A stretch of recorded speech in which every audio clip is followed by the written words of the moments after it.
Good morning students, welcome to emission classes. So आज हम आपके लिए लेकर आए हैं motion and time class 7 physics. ठीक है, तो आज जो हम पढ़ने वाले हैं वो हमारा चैप्टर का नाम जैसा आप देख रहे हैं मोशन एंड टाइम होगा। तो सबसे पहले मोशन वर्ड को सुनकर आपके माइंड में क्या आता है? सिंपली सी बात है कि मोशन वर्ड जब भी हम सुनते हैं तो हमें हमारे दिमाग में यही आता है कि कोई भी ऑब्जेक्ट जब अपने पोजीशन को चेंज करता है तो वो क्या करता है? मोशन होता है। जैसे अगर हमने ये मार्कर लेते हैं, ये मार्कर अगर हम यहाँ रख देते हैं, ये मार्कर बिल्कुल भी नहीं हिलेगा, ये अपने पोजीशन को चेंज नहीं करेगा। आप इसको यहाँ रख दीजिए, अब इसे 10 घंटे बाद आइए, 20 घंटे बाद आइए, 1 महीने बाद आइए, ये वहीं का वहीं रहेगा, ये अपने पोजीशन को चेंज नहीं करेगा। यानी ये क्या है? रेस्ट में है। लेकिन वही अगर आप इसको अपने साथ कहेंगे घर ले जाते हैं, फिर घर से यहाँ लाते हैं, तो ये क्या कर रहा है? अपने पोजीशन को चेंज कर रहा है। आपने यहाँ रखा था, अभी आपके घर पे, फिर इसको आपने घर पे रखा, अब ये यहाँ पे है, यानी इसका पोजीशन चेंज हो रहा है। यानी हम कह सकते हैं कि अब मार्कर मोशन में है, पहले मार्कर रेस्ट में था। तो मोशन का मतलब यही होता है कि when a body changes its position with respect to time. जब टाइम के रिस्पेक्ट में बॉडी अपने पोजीशन को चेंज करता जाता है तो हम क्या कहते हैं? मोशन। चलिए इसका डेफिनेशन देख लेते हैं।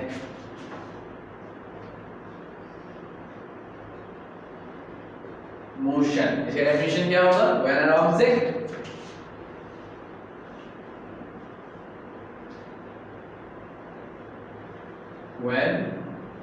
An object changes its position with respect to time is called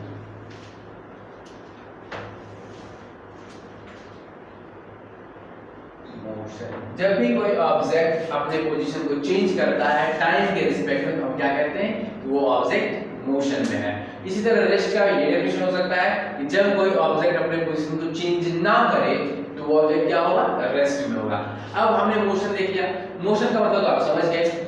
लेकिन अब आप ये देखते हो कि मान लीजिए आप अपने दोस्त के साथ साइकिल से जा रहे हैं, ठीक है, और कोई बाइक वाला आपके सामने से पास हो जा रहा है, आप क्या करते हैं? वो बाइक वाला बहुत स्पीड में जा रहा है, तो यहाँ पे आप एक वर्ड यूज करते हैं स्पीड का, और बहुत स्पीड है, बहुत वर्ड का यूज करते हैं, यानी क्या है? वो फास्ट है, आप स्लो है।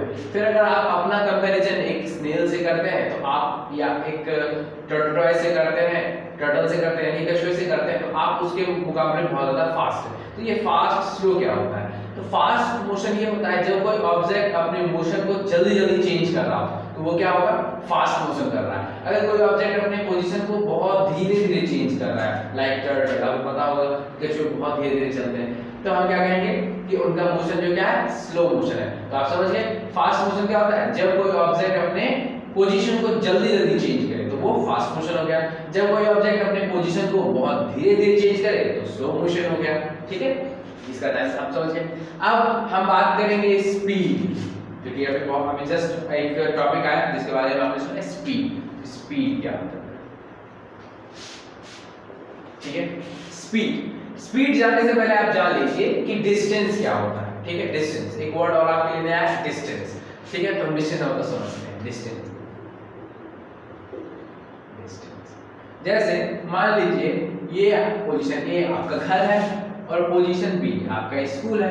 आप ए से बी पे जा रहे हैं, जो डिस्टेंस है मान लीजिए हम क्या कह सकते हैं 1 किलोमीटर ले लेते हैं। चलिए हमने लिया 1 किलोमीटर, तो यहाँ डिस्टेंस क्या होगा? ए से बी, यानी ये आपका घर है, बी आपका स्कूल है। आप ए से बी गए तो आपने 1 किलोमीटर का रास्ता, 1 किलोमीटर की दूरी तय की। ठीक है, तो आपने अपने पोजीशन को चेंज किया, यानी आप मोशन कर रहे हैं। पहले तो आप मोशन कर रहे हैं, आप अपने पोजीशन को चेंज करें।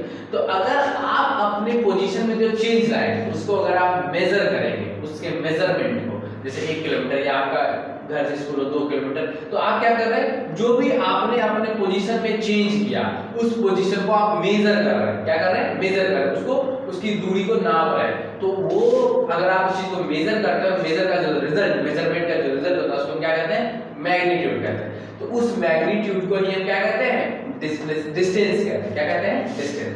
तो डिस्टेंस क्या होता है? जब जो आपका एक्चुअल मेजरमेंट होगा आपके पोजीशन के चेंज का, आपने पॉइंट ए से पॉइंट बी में अपने पोजीशन को चेंज किया और पॉइंट ए से और पॉइंट बी के बीच में क्या डिस्टेंस है, मतलब क्या दूरी है इन दोनों के बीच, वही हमको क्या देता है? डिस्टेंस देता है। तो डिस्टेंस आप समझ गए। तो डिस्टेंस का मतलब अगर आप समझ गए तो आपके लिए स्पीड बहुत इजी है समझना। तो स्पीड क्या होता है? स्पीड होता है the rate of change of distance. आप डिस्टेंस को किस रेट से चेंज कर रहे हैं उसका भी मैं आपको बताता हूं। पहले डेफिनेशन लिख लेते हैं। स्पीड क्या होता है? The rate of change of distance is called,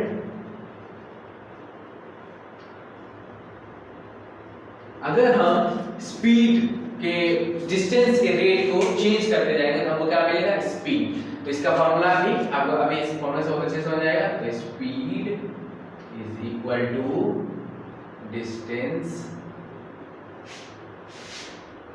bye time. तो इस फॉर्मूले के अकॉर्डिंग इसका एक और फॉर्मूला, एक और डेफिनेशन हो सकता है कि when a body changes its position and we divide the measurement of that position by time we get speed. अगर हम क्या करते हैं कि कोई ऑब्जेक्ट अपने पोजीशन को चेंज कर रहा है, ठीक है, तो उस पोजीशन के चेंज में जो डिस्टेंस कवर करेगा यानी जो मेजरमेंट होगा उस पोजीशन के चेंज को, अगर हम उसको टाइम के साथ डिवाइड कर दें तो हमको क्या मिलेगा? स्पीड। चलिए इसका एग्जांपल हम लोग देख लेते हैं कि ये है आपका पॉइंट ए, ये आपका पॉइंट बी। पॉइंट ए और बी के बीच का डिस्टेंस, चलिए इसे समझ लीजिए कि ये आपका घर है, ये आपका स्कूल है और आपके स्कूल से आपके घर का जो डिस्टेंस है वो कितना है? आपके स्कूल से आपके घर का जो डिस्टेंस है वो मान लेते हैं हम 2 किलोमीटर का है, ठीक है, 2 किलोमीटर का है। और उस 2 किलोमीटर के डिस्टेंस को कवर करने में आपको 1 घंटे का टाइम लगता है। कितना टाइम लगता है? तो 1 घंटे का टाइम लगता है। तो आपका स्पीड क्या होगा? तो हमने स्पीड का फॉर्मूला क्या लिखा है? Distance upon time. तो डिस्टेंस हमारा कितना हो गया? 2 किलोमीटर। अब हमारा टाइम क्या हो गया? तो 1 आवर, ठीक है। तो इसको डिवाइड करें तो हमारा क्या हो जाएगा? 2 किलोमीटर पर आवर। समझा? जैसे आप कहते हो कि हम बाइक चलाते हैं 60 किलोमीटर की स्पीड से, या मेरा हाईएस्ट है 100 किलोमीटर, या ट्रेन का स्पीड इतना होता है, एरोप्लेन का स्पीड इतना होता है, लाइक दैट। आपने सुना भी होगा कि लाइट की स्पीड होती है 3 to 10 to the power 8 metre पर सेकंड। तो ये सब क्या है? ये सब आपका स्पीड है। आपके स्पीड का यही स्पीड निकालने का यही फॉर्मूला है, डिस्टेंस अपॉन टाइम। समझिए आप स्पीड हम कैसे निकालेंगे, ये सब बाकी इसी तरह से हम स्पीड को करते हैं, ठीक है। अब हमारा स्पीड हो गया। अब हम बात करेंगे टाइम, क्योंकि देखिए यहाँ पे टाइम की बात आई तो हम बात करेंगे टाइम क्या होता है। तो टाइम के बारे में आप जानते हैं कि समय सबके हर चीज करने में, चाहे हम करें या ना करें, मारकर चाहे रेस्ट में रहे या मोशन में रहे, टाइम तो जा ही रहा है, टाइम तो रुकता नहीं है। तो टाइम जा रहा है, उस टाइम को कितना टाइम बीता, कितना टाइम बीत गया, या किसी चीज को करने में कितना टाइम लगा, उसको हम कैसे निकाल सकते हैं? तो मेजर करके। और टाइम को मेजर करने के लिए किसी का वॉच का यूज करते हैं, आज वॉच का यूज करते हैं, चाहे वो हम अपने फोन में देखें, चाहे उसके लिए वॉच लें, या चाहे हम अपना वॉल क्लॉक में देखें, कुछ किसी भी चीज में देखें, तो हम क्या करते हैं कि टाइम को मेजर करते हैं। जैसे हम इस तरह से देखते हैं कि मैंने 4 बजे से लेकर 6 बजे तक अपने गेम को खेला, ठीक है। तो यहाँ मेजर कर रहे हैं कि हमने 4 बजे शुरू किया, 6 बजे खत्म किया, तो 6 और 4 के बीच में 2 घंटे का टाइम होता है, यानी हमने 2 घंटे गेम खेला, ठीक है। इस तरह से क्या हो जाता है कि आप मेजर करते हो किसी भी टाइम को, ठीक है। तो पहले अभी तो हम मेजर करते थे आराम से क्लॉक से, एंशिएंट टाइम में जब क्लॉक नहीं था, या किस तरह से टाइम का मेजरमेंट शुरू हुआ, पुराने लोग कैसे करते थे, ये हम देखेंगे, मेजरमेंट ऑफ टाइम। चलिए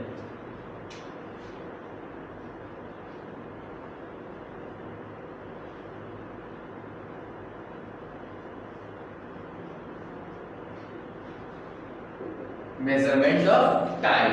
तो हम जानते हैं पुराने लोग मेजरमेंट ऑफ टाइम क्या करते थे, किस तरह से करते थे। तो उनके लिए जैसे आज हमारे लिए दिन क्या होता है, 12 बजे रात से लेके अगले दिन के 12 बजे एक दिन खत्म हो जाता है। लेकिन उनके लिए क्या था, जब उनके टाइम में ये क्लॉक नहीं था, उनको नहीं पता था कि 12 कब बज रहा है, फिर अगले दिन का 12 कब बजेगा। तो उनके लिए क्या था, सिंपली एक डे क्या था, उनके लिए एक दिन क्या होता था, the time between one sunrise and one sunset is the day. चलिए लिख लेते हैं इसको, the time between one sunrise and sunset is a day। उनके लिए दिन क्या था? जब सूरज उगते थे और जब सामने सूर्य डूब जाते थे, उस बीच का जो टाइम होता था वही उनके लिए एक दिन था, पुराने लोगों के लिए। ठीक है, ये जो हम बात कर रहे हैं क्या है? अर्ली पीपल के लोगों के लिए, पुराने समय के लोगों के लिए। पुराने समय के लोगों के लिए मंथ, आज वाले मंथ क्या है कि 1 से लेके 30 डेज या 31 डेज या 20 या 29 डेज का जो होता है ड्यूरेशन, उसको क्या बोलते हैं? 1 मंथ बोलते हैं। मगर उनके लिए क्या था? तो उनके लिए मंथ का ड्यूरेशन था न्यू मून, जब न्यू मून होता है उस न्यू मून से लेके अगले न्यू, क्योंकि आपको पता है कि न्यू मून का जो ड्यूरेशन होता है वो हर बार सेम होता है। तो न्यू मून से लेके अगले न्यू मून तक वो क्या मानते थे? एक मंथ मानते थे। ठीक है, तो मंथ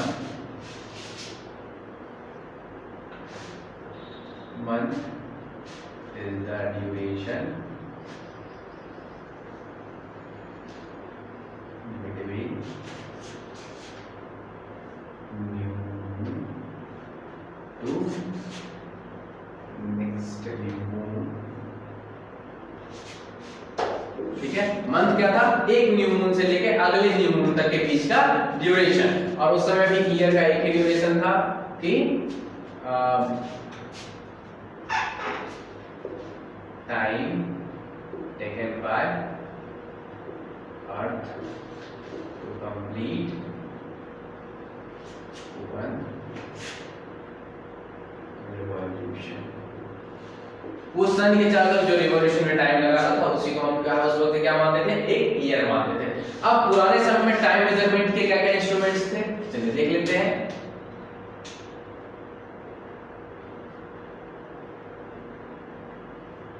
Instruments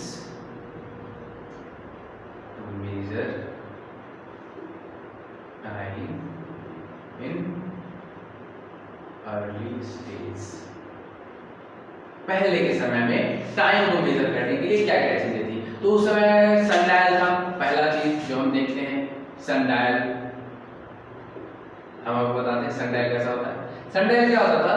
सनडायल को आप नॉर्मली बना भी सकते हैं, अगर आप अपने छत पे जाके एक वुडन का स्टिक लगा देते हैं। ठीक है, तो आप ये देखेंगे कि जैसे जैसे सन ईस्ट से वेस्ट की तरफ जाते हैं वैसे वैसे क्या होगा कि अलग अलग टाइम में जो उस स्टिक का शैडो होगा उसका लेंथ चेंज होगा। इसी साइंस पर डिपेंड हुआ करता था सनडायल। सनडायल में एक स्टिक जैसा खड़ा होता था जो क्या करता था कि टाइम पे अलग अलग टाइम में शैडो बनाता था और उस शैडो से पता चलता था कि अभी ये टाइम हुआ है, अभी ये टाइम हुआ है और अभी ये टाइम है। तो सनडायल इस तरह से वर्क करता था। दूसरा है आपका आवर ग्लास। आवर ग्लास से थोड़ा बहुत कंफ्यूज हो गए, लेकिन आपने सैंड क्लॉक का नाम पक्का सुना होगा। ये आवर ग्लास का ही दूसरा नाम है सैंड क्लॉक। आप देखते होंगे आज के टाइम में शोपीस के लिए एक ऐसा वाला यूज किया जाता है इस टाइप से। आपने ऐसा देखा होगा, इसके ऊपर सैंड रहता है और वो सैंड नीचे आता रहता है इस तरह से। ठीक है, इसी को कहते हैं सैंड क्लॉक। तो सैंड क्लॉक जो होता है वो क्या करता है कि वो सैंड, उसमें जो जितना सैंड होता है वो एक ड्यूरेशन में, पक्का ड्यूरेशन में ऊपर वाले से नीचे में आता है, फिर उसको ऊपर रख देते हैं, फिर वो ऊपर चला जाता है, इसमें सेंटर आता है, फिर वो नीचे आता है। तो वो ड्यूरेशन में क्या होता है? वो ड्यूरेशन बिल्कुल सेम होता है। इस तरह से लोग पुराने टाइम में टाइम को मेजर करते थे, कैलकुलेट करते थे। और उसके बाद वाटर क्लॉक हो गया और इस टाइप के बहुत सारे थे। वाटर क्लॉक भी हुआ करता था। ठीक है, वाटर क्लॉक भी इसी तरह वर्क करता था। इस टाइप से पुराने टाइम में लोग टाइम को मेजर करते थे। अब हम ये जानते, हमने तो टाइम मेजरमेंट देख लिया, अब हम ये देखेंगे कि पुराने लोग जो थे वो टाइम को मेजर तो करते थे, लेकिन उसके पीछे किस साइंस का यूज होता था। ये आज भी टाइम को मेजर करने के लिए किस साइंस का यूज होता है ये हम देखेंगे। चलिए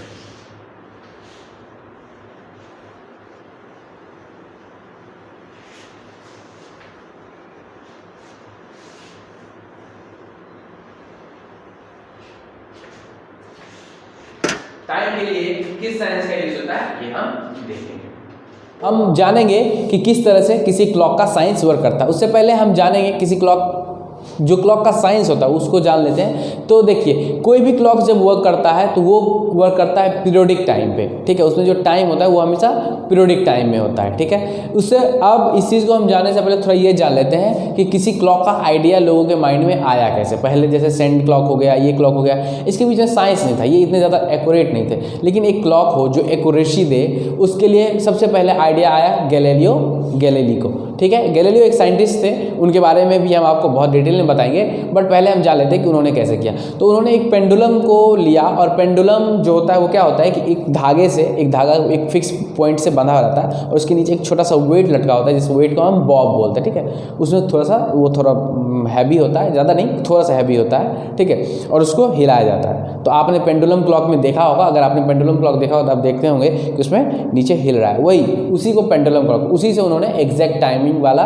वॉच बनाना, या उसका आइडिया उनको आया कि हम किस तरह चेक टाइम का मेजरमेंट कर सकें। तो चलिए हम देखते हैं, ठीक है। तो पहले हम जान लेते हैं कि जो पेंडुलम, एक हम आपको पेंडुलम का बना के दिखाते हैं डायग्राम कि पेंडुलम कैसा होता है। मान लीजिए ये वॉल है जिसपे ये फिक्स्ड है, ठीक है। अब इससे एक स्ट्रिंग फिक्स होगा जिसमें एक नीचे बॉब लगा होगा, ठीक है। अब इस बॉब को अगर हम मिलाएंगे तो ये बॉब क्या करेगा, अपने पोजीशन को चेंज करेगा, ठीक है। ये इधर जाएगा, अब इधर जाएगा तो झूला की तरह स्विंग आपने देखा होगा ना, झूला कैसे काम करता है, वो झूला फिर इधर भी आया होगा, आएगा। सॉरी ये तो बड़ा बन गया सर्कल, छोटा सा सेम साइज का, ठीक है। तो ये अपने पोजीशंस को किस तरह से चेंज करा, आप देख रहे हैं कि अपने पोजीशन को ये चेंज करेगा जब आगे पीछे करने के बाद। तो टाइम पीरियड जो होता है या पीरियोडिक मोशन जो इसका होता है उसको कैसे होता है, तो इसको हम डिफाइन कर सकते हैं। देखिए अब इसको हम क्या करते हैं कि एक बार ये इसको अगर हम पॉइंट्स में ले लें तो मान लेते हैं ये पॉइंट ए हो गया, ये पॉइंट बी हो गया और ये पॉइंट सी हो गया। तो हम इसको हिलाएंगे तो ए से ये बी पे जाएगा, फिर बी से ये सी पे जाएगा, फिर सी से बी पे, सी से ए से बी, इस टाइप से जाते रहेगा और ये बहुत देर तक होता जाएगा, ठीक है। तो इसके लिए हम क्या करेंगे, लिख लेते हैं the to and fro motion, the to and fro motion, इसको टू एंड फ्रो बोलते हैं, आगे पीछे जाना, to and fro motion of, to and fro motion of the swinging of the pendulum, of the swinging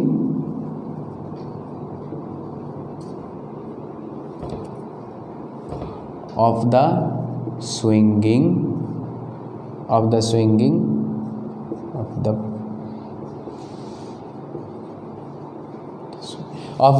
swinging of the pendulum is known as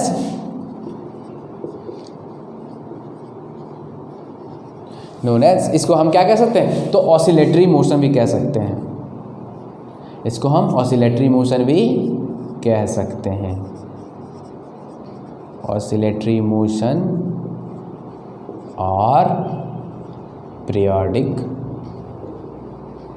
motion. मतलब ये to and fro movement जो है इसको स्विंग, क्योंकि एक झूला, आपने झूला देखा हो, झूला को एक बार आप आगे ढका देते तो आगे पीछे होता रहता है ना, उसी को स्विंगिंग, वहीं से ये वर्ड आया स्विंगिंग, ठीक है। तो ये स्विंगिंग वर्ड जो है वहीं से आया। तो स्विंगिंग जो होता है इस पेंडुलम का, उसी को हम क्या बोलते हैं, ऑसिलेटरी मोशन या पीरियोडिक मोशन। उसी से किसी भी चीज़ के टाइम को हम मेजर करते हैं, क्योंकि देखिए इसको ए से बी, फिर बी से ए से सी, फिर सी से ए, सी से बी जाने में कुछ ना कुछ तो टाइम लग गया, और ये टाइम जो होता है वो हमेशा क्या होता है, इक्वल टाइम लगता है, ठीक है। चलिए तो हम देखते हैं कि कैसे काम होता है, पेंडुलम काम कैसे करता है। तो आपने देख लिया पेंडुलम काम कैसे करता है, pendulum to and fro motion से काम करता है। अब इसके हम कुछ कैरेक्टरिस्टिक्स देखेंगे कि इसके क्या क्या कैरेक्टरिस्टिक्स होते हैं। चलिए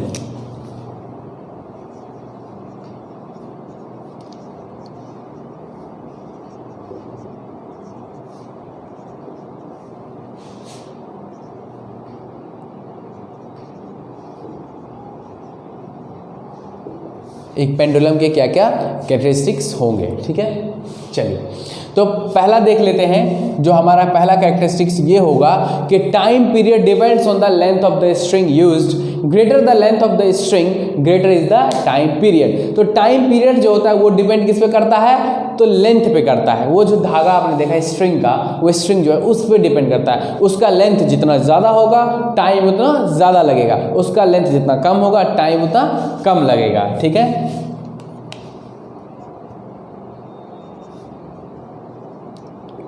time period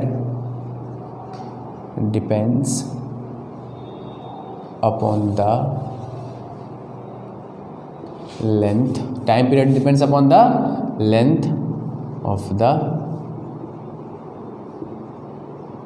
pendulum, time period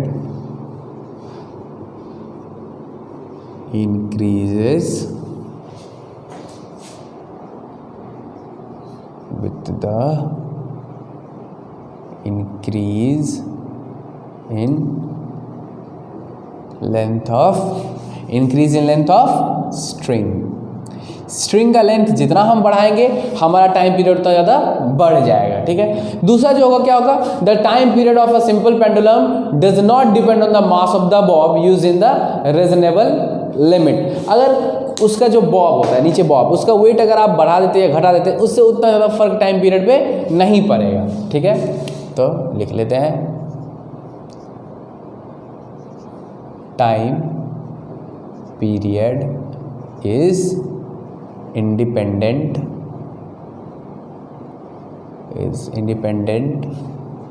of the mass of the Bob. उस बॉब के मास से टाइम पीरियड क्या होता है, बिल्कुल इंडिपेंडेंट होता है, ठीक है। अब तीसरा जो होगा क्या होगा, the time period of a pendulum does not depend on the extent to which the bob of the pendulum is displaced. अब क्या है कि आप लोगों को लगेगा कि हम बॉब को यहाँ पर रखे हुए हैं, पहले हमने यहाँ लाया, फिर ये यहाँ से इतना छोटा छोटा डिस्प्लेसमेंट कर रहा है, तो इसमें कम टाइम ले रहा है। लेकिन अगर हम बॉब को यहाँ लाते हैं, फिर यहाँ से वो इतना दूर जाएगा, फिर इतना वापस आएगा, फिर इतना, तो इसमें टाइम पीरियड बढ़ जाएगा। टाइम पीरियड बढ़ेगा, ऑब्वियसली बात है टाइम पीरियड बढ़ेगा, लेकिन वो जो इंक्रीज होगा, जितना आप लेंथ इंक्रीज करेंगे उतना ही टाइम पीरियड भी इंक्रीज होगा। यानी टाइम पीरियड क्या है, वो डिपेंड नहीं करता है कि बॉब को आप कितना ज़्यादा डिस्प्लेस करें, उनके बढ़ने का रेट सेम होगा, ठीक है। चलिए तो ये भी हम देख लेते हैं।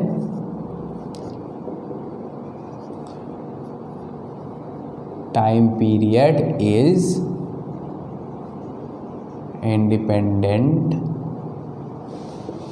To the displacement of bob. Bob के डिस्प्लेसमेंट पे भी कोई फर्क नहीं पड़ेगा टाइम पीरियड का, ठीक है, समझ आ गया। तो यही है आपके पेंडुलम का पूरा कैरेक्टरिस्टिक्स कि पेंडुलम किस चीज़ पे डिपेंड करेगा और किस पे डिपेंड नहीं करेगा, ओके। तो चलिए अब हम बात करते हैं कि आपने टाइम पीरियड का देख लिया, पेंडुलम का देख लिया। पेंडुलम के साथ साथ मैंने आपको बताया, फिर से एक बार अभी फिर से बता दे रहे हैं आपको थोड़ा बहुत, और भी अलग अलग टाइम मेजरमेंट इंस्ट्रूमेंट का साइंस। मैंने पेंडुलम का साइंस बता दिया, मैंने आपको एक्सप्लेन कर दिया था कि सन डायल का किस तरह से साइंस होता है, फिर सैंड क्लॉक का किस तरह से साइंस होता है। आपने देखा सैंड डायल का किस तरह से होता है कि अगर आप अपनी छत पे जाके देखें, आप एक स्टिक लगाएंगे तो स्टिक का लेंथ चेंज होता है। नून के टाइम में स्टिक का लेंथ सबसे छोटा होगा, और इवनिंग और मॉर्निंग के टाइम में जो आपके स्टिक का लेंथ होगा वो बहुत ज़्यादा होगा। और लेंथ और शैडो का जो लेंथ होगा, उसका जो साइड होगा वो हमेशा सन से अपोजिट साइड। अगर आप इस तरह से स्टिक लगाते हैं और आपका सन इधर है तो आपका लेंथ, आपका शैडो इस तरफ बनेगा। तो इस तरफ से फिर जैसे जैसे सन इधर डिस्प्लेस होता जाएगा, शैडो का डायरेक्शन इधर से इधर डिस्प्लेस होता चला जाएगा और साइज छोटा होता चला जाएगा। नून के बाद क्या होगा, सन यहाँ होंगे तो नून में साइज सबसे ज़्यादा छोटा होगा और वो बिल्कुल अपोजिट होगा, सन यहाँ तो शैडो इधर और छोटा। फिर जैसे जैसे सन इधर डिस्प्लेस होते चले जाएंगे, वो क्या होता चला जाएगा कि उसका साइज लेंथ इंक्रीज होता चला जाएगा और शैडो भी अपोजिट डायरेक्शन में बनता चला जाएगा। तो इस तरह से उसमें टाइम मेजरमेंट होता है। सैंड क्लॉक का मैंने आपको बता दिया, सैंड क्लॉक में सैंड लिमिटेड होता है और उस सैंड को गिरने में जो टाइम होता है, मतलब ऊपर वाले से नीचे में आने में जो टाइम पीरियड होता है वो सेम होता है, चाहे आपको कितना भी टाइम लगे, वो टाइम आपको सेम लगता है। अगर आप उसको एक बार आपने ऊपर कर दिया तो ऊपर वाला सैंड नीचे चला गया, मान लीजिए 60 मिनट्स में, फिर आपने आपको उसको उल्टा कर दिया, फिर वो 60 मिनट का टाइम लेगा वापस जाने में। इस टाइप से वो लोग मेजरमेंट करते थे टाइम का, ठीक है। अब हम देखते हैं कि आजकल के बहुत सारे क्लॉक्स में किस साइंस का यूज़ होता है। तो जो आप जानते हैं कि हमारा कोई भी सब्सटेंस जो बनाता है किसी से बना होता है, एटम से बना होता है, और एटम के मॉलिक्यूल जो होते हैं वो आपस में वाइब्रेट होते हैं, ठीक है, अपने पोजीशन पे ही वाइब्रेट करते रहते हैं, क्योंकि उनमें काइनेटिक एनर्जी होता है और काइनेटिक एनर्जी के कारण वो वाइब्रेट करते जाते हैं। तो बहुत सारे साइंटिस्ट ने क्या किया कि उनके वाइब्रेशन के टाइम को, जिस तरह से कि पेंडुलम का एक वाइब्रेशन का टाइम है, टू एंड फ्रो का टाइम है, उस टाइम का ड्यूरेशन होता है, उसी तरह एटम के भी वाइब्रेशन का कुछ ड्यूरेशन होता है। और उसके अकॉर्डिंग उन्होंने क्या कर दिया कि उन्होंने क्लॉक बनाया जो कि बहुत बहुत ज़्यादा टाइम के फ्रैक्शन को भी, मतलब सेकंड के भी बहुत ज़्यादा, अगर सेकंड का भी पार्ट कर दें आप तो उसको भी वो आराम से मेजर कर सकते हैं उस वॉच से, ठीक है। चलिए देख लेते हैं।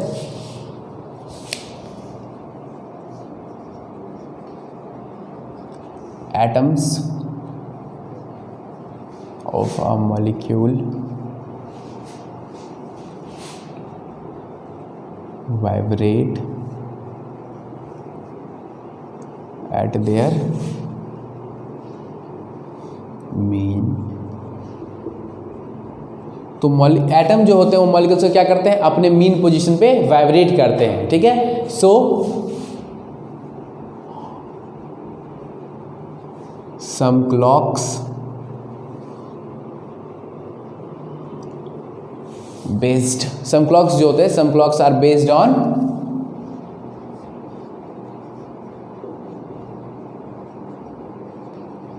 ऑसिलेशन। उनका मैंने आपको बताया था जिस तरह पेंडुलम में क्या होता है, उसको या तो आप पीरियोडिक मोशन कह लो या तो ऑसिलेशन। तो वही ऑसिलेशन जो होता है उस मॉलिक्यूल के ऑसिलेशन पे डिपेंड करता है कि वो एक ऑसिलेट, एक बार इधर एक बार इधर जन्मा था, वो वाइब्रेट अगर कर रहा है तो एक बार इधर एक बार इधर एक बार इधर, इस तरह से वाइब्रेट होता है। तो उसमें कितना वाइब्रेट करने में, वो एक बार मान लीजिए यहाँ से शुरू हुआ, वो वापस यहाँ गया और वापस यहाँ आया, तो उसमें जो टाइम लगाएगा, ठीक है, उस टाइम को जो हम बोलेंगे वही उसका ऑसिलेशन का टाइम होगा, ठीक है।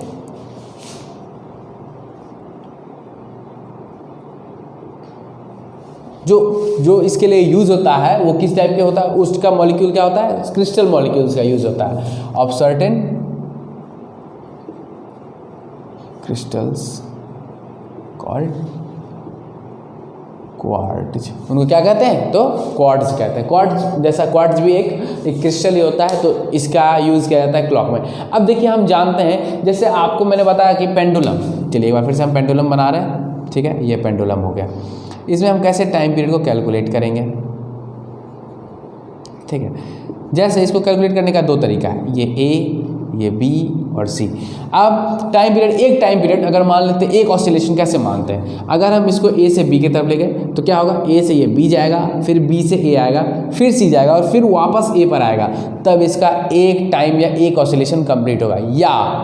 या तो आपने ए से धक्का दिया तो ए से ये बी गया, बी से सी आया और फिर सी से वापस बी पे आया, यानी द मीन पॉइंट, जो सबसे मैक्सिमम हाइट वो अचीव कर सकता है स्ट्रिंग, उस हाइट से उस दोनों हाइट को अगर हम मेजर करें तो उसमें जो टाइम पीरियड लगेगा उसको भी हम एक ऑसिलेशन कर सकते हैं। तो ऑसिलेशन का दो तरीका होता है कैलकुलेट करने का, या तो आप इस पोजीशन से कैलकुलेट कीजिए या तो आप इस पोजीशन से कैलकुलेट कीजिए, दोनों केस में आपका रिजल्ट सेम आएगा, ठीक है। चलिए तो हो गया। अब हम देखते हैं कि इंडिया में जैसे आप जानते हैं कि इंडिया में लॉज के लिए सुप्रीम कोर्ट है या हमारा कॉन्स्टिट्यूशन है, उसी तरह टाइम के लिए भी एक पूरा का पूरा अलग सिस्टम है हमारे इंडिया में, जो क्या करता है कि टाइम को वॉच करता है, टाइम को कीप करता है कि हर जगह लोग को सही टाइम मिल सके। तो उसके लिए क्या है आपको पता है, तो the time keeping service in India are provided by national physical laboratory new Delhi. ये न्यू दिल्ली में है और इसका क्या है, नेशनल फिजिकल लेबोरेटरी में टाइम को ऑब्जर्व किया जाता है, ठीक है, ताकि पूरे इंडिया में टाइम के मेजरमेंट को सही रखा जा सके, ठीक है।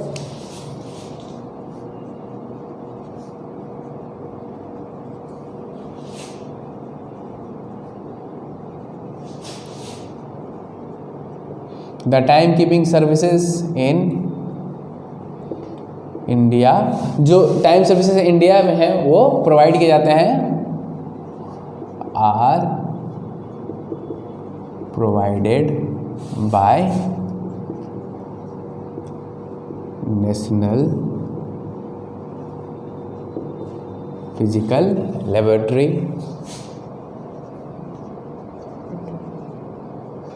ठीक है। किससे किया जाता है, तो लेबोरेटरी से किया जाता है, नेशनल फिजिकल लेबोरेटरी। और ये कहाँ है, तो ये आपका न्यू दिल्ली में है, ठीक है, समझ आ गया आपको? ये न्यू दिल्ली में, और यही रिस्पॉन्सिबल है कि कैसे आपको टाइम का एग्जैक्ट लोकेशन मिलेगा। ऐसा नहीं है, हमारे इंडिया में बहुत अलग अलग टाइम जोन्स हैं, लेकिन जो मेजर टाइम जोन है वो हमारा न्यू दिल्ली का है। ठीक है, तो आपको समझ आ गया कि ये जो है आपका नेशनल फिजिकल लेबोरेटरी, इसका काम क्या है? इसका काम है कि ये पूरे इंडिया में टाइम को प्रोवाइड करे, मतलब टाइम जो एग्जैक्ट मेजरमेंट ऑफ टाइम उसको प्रोवाइड करे। और यहाँ जो क्लॉक्स रखे गए हैं वो किसी भी एक सेकेंड के बिलियंथ पार्ट को भी या मिलियंथ पार्ट को भी कैलकुलेट कर सकते हैं। ठीक है, अब चलिए हम अगले टॉपिक तरफ बढ़ते हैं, यूनिट्स ऑफ टाइम। टाइम के यूनिट्स को हम देखेंगे। तो यूनिट्स ऑफ टाइम शुरू करते हैं, सबसे छोटे यूनिट से। तो टाइम का सबसे छोटा यूनिट क्या है? सेकंड, और यही स्टैंडर्ड टाइम भी है, सेकंड। ठीक है, चलिए, तो 1 minute is equal to 1 minute is equal to कितना हो जाएगा? तो 60 सेकेंड। ओके, अब आपको पता होगा कि 1 hour is equal to 60 minute, 1 day is equal to 24 hour. ठीक है, 1 week is equal to 7 day, 1 month is equal to 28 भी हो सकता है, 29 भी हो सकता है, 30 भी हो सकता है, और 31 डे भी हो सकता है। ठीक है, अब 1 year is equal to 365 days. इसी टाइप से आपका बहुत है, जैसे डिकेड्स है तो 10 साल का डिकेड होता है। इस टाइप से बहुत सारे और भी बड़े बड़े हैं। छोटा में भी आपका आता है, जैसे सबसे छोटा, बहुत छोटा होता है, सबसे छोटा नहीं, बहुत छोटा एक होता है 1 माइक्रो सेकेंड। 1 माइक्रो सेकेंड, तो 1 माइक्रो सेकेंड क्या होता है? 1 माइक्रो सेकेंड होता है 1 मिलियंथ ऑफ अ सेकेंड। जब आप एक सेकेंड को 1 मिलियन से डिवाइड करेंगे तो आपको 1 माइक्रो सेकेंड मिलेगा। तो 1 मिलियंथ ऑफ अ सेकेंड। और 1 नैनो सेकेंड क्या होता है? देख लेते हैं। 1 नैनो सेकेंड, तो 1 नैनो सेकेंड क्या होता है? तो 1 बिलियंथ ऑफ अ सेकेंड। इसको हम क्या बोलते हैं? 1 नैनो सेकेंड। तो आपने देख लिया, ये सब थे units of time. Units of time का में आपको पता है कि स्टैंडर्ड यूनिट ऑफ टाइम का SI unit of time is second. उसी तरह SI unit of distance. Distance क्या होता है? लेंथ ही होता है, ऑफ लेंथ। डिस्टेंस और लेंथ इज मीटर। ठीक है, therefore SI unit of speed is equal to metre per second. ठीक है, आपको आ गया समझ में? ये सारे यूनिट्स का डिस्कशन हो गया। अब जैसे मैंने आपको बताया था कि मैं आपको 2 लोगों के बारे में बताऊंगा इंडिया में। पहला होंगे जिनके बारे में पहले जो मैं आपको बताऊंगा गैलीलियो के बारे में, और फिर आपको बताऊंगा सवाई जयसिंह के बारे में। ठीक है, तो चलिए हम बात करते हैं गैलीलियो के बारे में। गैलीलियो के बारे में जो इन्फॉर्मेशन हमें मिला है वो ये है कि Galileo was the first scientist to use the pendulum for the scientific purpose. Galileo वो पहले साइंटिस्ट थे जिन्होंने पेंडुलम का यूज किया था टाइम को मेजरमेंट करने के लिए।